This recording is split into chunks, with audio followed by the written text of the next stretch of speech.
بسم الله الرحمن الرحيم وهبينما سبتيه oo ay xad soo galayso 22 bisha November sanadka 2025 oo ku beegan kowda bisha Jamaadul Aakhir sanadka 1447 taariikhda hijriyada ku soo dhawaada mar kale iyo barnaamijkii qubanaha qodobada caawa barnaamijka aan idinkugu haynana waxa kamid ah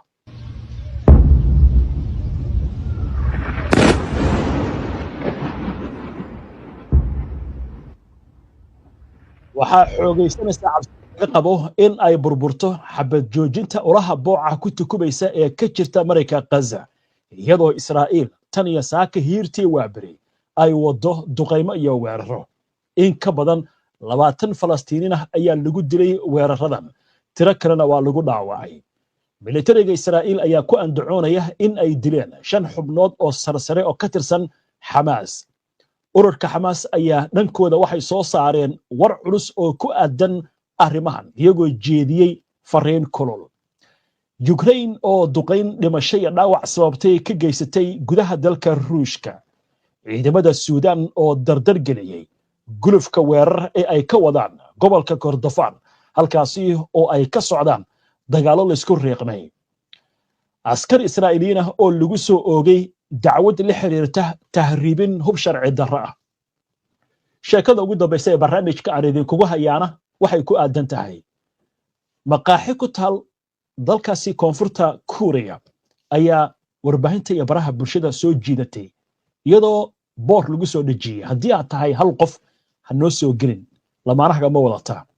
waa su'aal la isweydiinayo maxay tahay sababtu sheeko la yaab la ayaan idinkaga haynaa qodobkaasi dhammaan wararkan iyo qodobo kale oo faahfaahsan iyo wixii warah ee soo kordha intaynu hawada ku jirno ayaan idinkugu soo gudbinaynaa barnaamijka qubanaha haddii aad ku cusub tahay baraheena bulshada amaba horay aadan ugu xirnayn hadda ku soo biir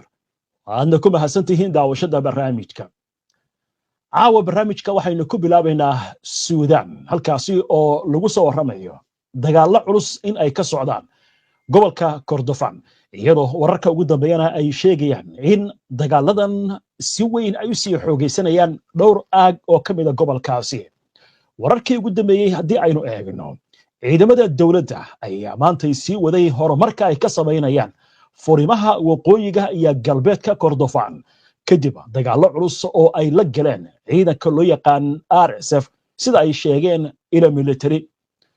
dagaalo culus ayaa ka dhex qarxay ciidamada militariga iyo kuwa RSF deegaanka istiraatiijiga ee Samima oo 50 kilomitir galbeedka ka xiga caasimadda gobolka ee Al Ubayd isla markaana isku xira gobolada waqooyiga Kordofan iyo galbeedka Kordofan ila military ayaa u sheegay wakaaladda wararka Anadolu ee laga leeyahay dalka Turkiga in ciidamada dawladdu ay ku sii siqayaan waqooyiga Kordofan iyagoo weerar culus iyo kuwa fudud ku qaaday xoogaga fallaagada ee ku sugan magaalada Samima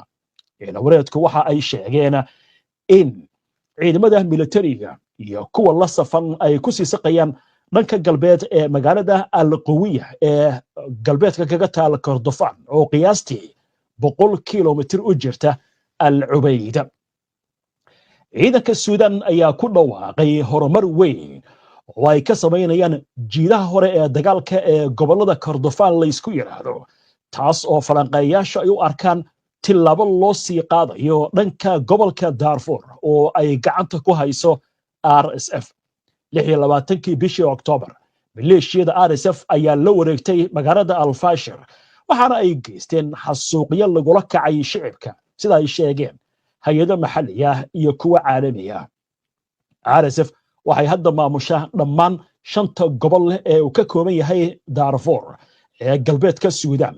halka ciidamada dawladdu ay gacanta ku hayaan inta badan 13 gobol ee koonfurta waqooyiga bariga iyo bartamaha dalka oo ay ka mid tahay magaalada Khartoum ee caasimadda ah ciidanka Suudaan iyo RSF ayaa ku jira dagaal ba'an oo baqnogeys ah ilaa iyo 15 Abriil 2023 colaadda ayaa galaafatay nolosha kumanyaal kun oo qof malaayiin qofna waa ay barakaceen taasi oo isu bedeshay mid ka mid ah masiibooyinka bini'aadantinimo ee ugu daran ee dunida imika ka jira وهجاج بربركنا aynu eegno colaad kale oo ka aloosan adduunyada waa dagaalka Ukraine wararka ka imaanaya magaalada Zaizran ee dalkaasi Ruushka ayaa waxa ay sheegayaan in galabta ciidamada Ukraine ay qaadeen weerar sababay dhimasho iyo dhaawac gudoomiyaha gobolka Samara Fayslav Fedoreshev ayaa xaqiijiyay in laba qof ay dhinteen laba kalena ay ku dhaawacmeen weerar diyaarada aan duuliye lahayn oo ciidanka Ukraine ku baagsadeen magaalada Zaizran Fedoreshev oo warbixin ku qoray baraha bulshada ee Ruushka uu isticmaalo ayaa sheegay in militariga Ukraine ay baagsadeen goobaha warshadaha shidaalka iyo tamarta ee gudaha magaalada Zaizran dhinaca kale wasaaradda gaashaandhigga ee Ruushka ayaa xaqiijisay in ciidamadooda difaacu ay hawada ka qabteen ama ay soo rideen ilaa iyo 69 dayuuradood oo ah nooca droonka oo Ukraine ay ku soo weerartay gobollo kala duwan oo ka mid ah dalka Ruushka dhanka arrimaha diblomaasiyadda madaxa golaha amniga qaranka ee dalka Ukraine Rustam Umarov ayaa maanta ka shaqeeyay in maalmaha soo socda Ukraine iyo Mareykanka mas'uuliyiin ka socota kulan ay ku yeelan doonaan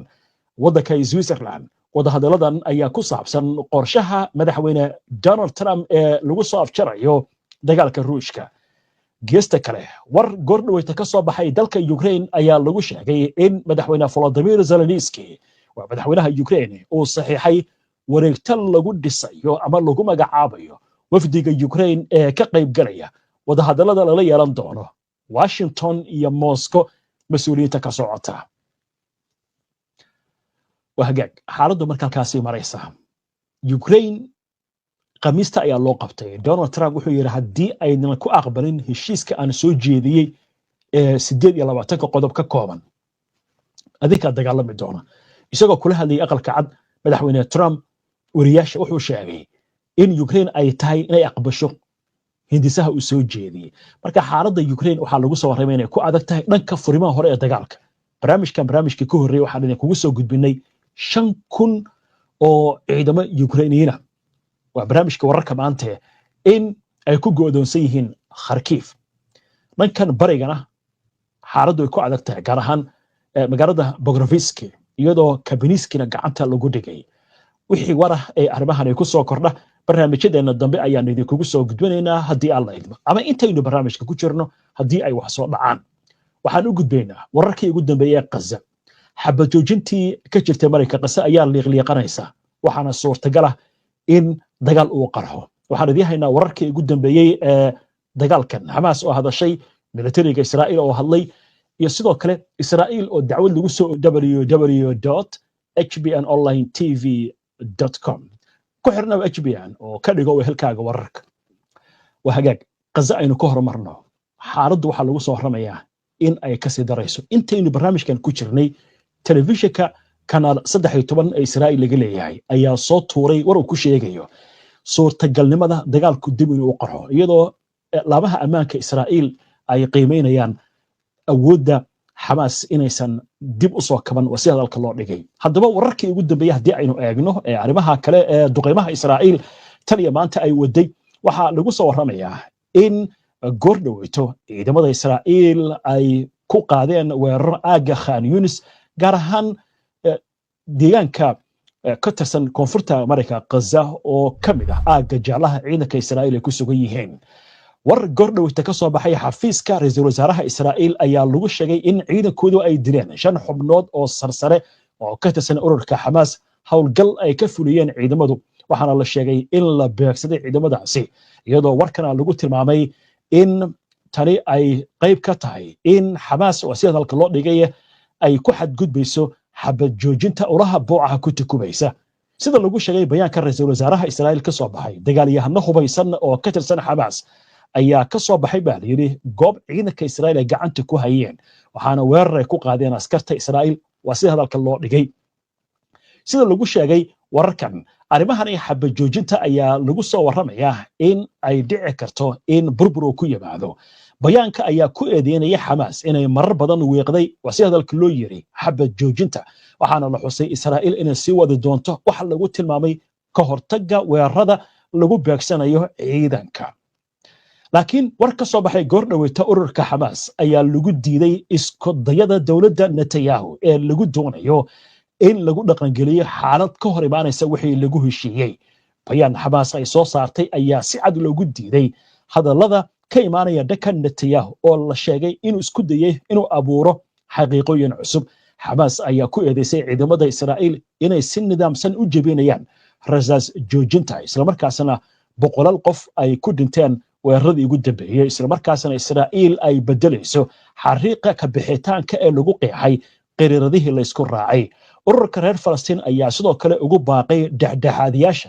in ay si degdeg ah u soo farageliyaan xaaladan, cadaadisna ay ku saaraan Israa'iil sidii loo joojin lahaa jabinta xabad joojinta ee caado ay ka dhigatay. Xamaas ugu dambeyntii waxay Mareykanka ku wargelisay in uu fuliyo ballanqaadkiisa Israa'iil lagu qasbo oo hoggaansanaanta wixii lagu heshiiyey si looga hortago isku dayada lagu weeqayo qorshaha heshiiska. arrinta marka waxay u muuqataa xabad joojinta inay burburi karto xilli kasta. galabta wararka qaarkood waxay sheegayaan Xamaas inay fariin adag u dirtay wadamada dhexdhexaadiyaasha ahaa. marka arrintu waxay maraysaa meel adag. Israa'iil weerarba iska sii wadaa, duqeymo iska sii wadaa, waxay isku dayeysaa inay ka faa'iideysto bacdama maxaabiistii la siiyey. Xamaas inaysan dib isku soo abaabulin. Xamaas marka waxaa leeyahay waxay wadataa hawsheedii, way is abaabulaysaa, cuntooyinkoodii kaysanayaan, hubkii bay cabaysanayaan, warshadahoodii dib u habaysanayaan, awooddii bay meelaynayaan. gaar ahaan dagaalkan way ogyihiin Israa'iil inaysan la suurayn. inta Israa'iil ay ku sugan tahay gudaha Mareyka Gaza, Xamaas waxay aaminsantahay inaan la suurayn. waxaa kaloo suurtagal ah in ciidankan caalamiga ah ee la keenay inay isku dayaan inay hubka ka dhigaan. marka arrintu meel adag bay maraysaa. waa hagaag qodobkaas halkaas aynu kaga gudubno. markaan waxaan u gudbaynaa gudaha Israa'iil. war hadda naga soo gaaray. dacwad ogayaasha militariga Israa'iil ayaa dacwad ku soo oogay 4 askari oo lagu tuhunsan yahay in ay hub ka soo tahriibinayeen Syria soona geliyeen Israa'iil, iyadoo 2 kalena la filayo in dacwad lagu soo ogo toddobaadka dambe, sida ay xaqiijiyeen militariga Israa'iil. militarigu waxay sidoo kale sheegeen in 4 ka mid ah 5 askari ee la xiray dacwad lagu soo oogay jamcihii maxkamad militariga la saaray. waxaana taasi lagu daray in 2 askari oo kale la filayo in dacwad lagu soo ogo, midna xabsi ayuu ku jiraa. waxaa la shaaciyey guud ahaan tirada askartan inay ahayd 12, waxaana la sheegayaa 5 ka mid inay ahaayeen askarta joogtada ah, 4 waxay ahayd askarta kaydka ah. waxaa lagu soo warramayaa 3 inay ahaayeen rayid Israa'iiliin oo imika ciidanka aan ka tirsanayn, 3 qofna waxay ahaayeen Suuriyaan. Arbacadii hore booliiska Israa'iil ayaa sheegay inay xireen dhowr Israa'iiliin oo ka tirsan ciidamada dhanka waqooyi ku sugan, kuwaasi oo la sheegayo in iyagoo adeegsanaya muwaadiniin Suuriyaan ah hub ay soo gelinayaan gudaha Israa'iil, gaar ahaan tuulo ku dhow buuraha Golan ee Israa'iil ay ka haysato waddanka Suuriya. waa tahay qodobkaas ayaa wararka ugu dambeeya. laakiin markan waxaynu eegaynaa sheekadii ugu dambeysay ee barnaamijka aynu ku soo gabagabayn jirnay. aalaab waxaynu ku soo qaadnaa sheeko ka duwan sheekooyinka barnaamijka aad ku soo daawataan. waxaan idiin hayaa sheeko la yaab leh. haddii maqaaxi aad aragto albaabadu u furan yihiin, waxaad is leedahay maqaaxidan macaamiil bay u baahan tahay. laakiin maqaaxi ku taal waddanka Kuuriyada Koonfureed, haddii keliga aad tahay maba lagu ogol inaad soo geshid. sababta maxay tahay? waxay ku leeyihiin weliba boor ay ku qorteen lama ogola qof keligii socda, oo waxaa loo baahan yahay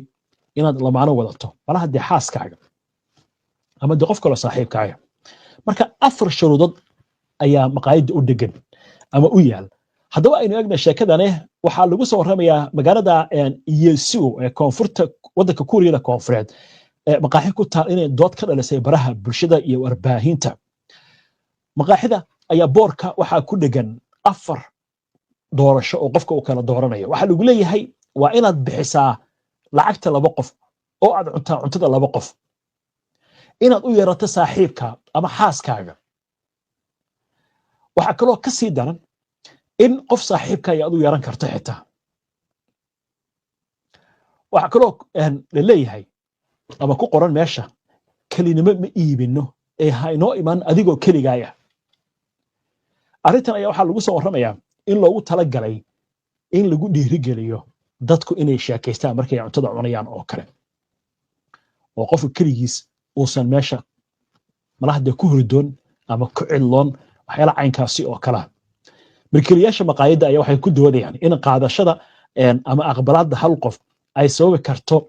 dhaqaale sida warbixintu ay sheegayso kaliya 10.4 laakiin haddii qof ama laba qof ay tahay markaasi maqaayadda faa'iido badan ay heli karto marka haddii aad doonayso inaad tagto magaalada Siriirada iyo Isu